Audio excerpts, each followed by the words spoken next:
ఇలా sweet పొటాటోతో sweet అనేది try చేయండి, చాలా బాగుంటుంది.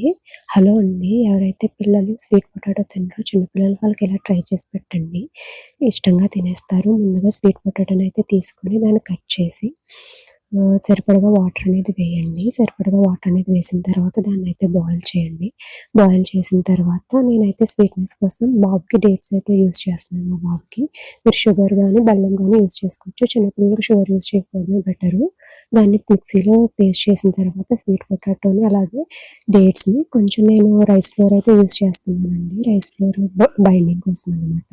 రైస్ ఫ్లోర్ అనేది అందులో వేసి ఆ పేస్ట్ మొత్తం కలిసేలా మిక్స్ చేయండి. మిక్స్ చేసిన తర్వాత అలా స్మాల్ బాల్స్లా చేసి ఆ షేప్లో అలా వాటిని ప్రెస్ చేయండి. ప్రెస్ చేసిన తర్వాత మనం ప్యాన్ అనేది వేడి చేసుకొని వాటిని ఘీ అనేది వేసి 2 సైడ్స్ బాగా కాల్చండి. బాగా కాల్చిన తర్వాత మనకి రెడీ అయినట్టే అండి. ఎవరైతే పిల్లలు స్వీట్ పొటాటో అనేది వెయిట్ గెయిన్కి చాలా మంచిదండి పిల్లలకి. ఎవరైతే తినరో వాళ్ళకి ఇలా చేసి పెట్టండి.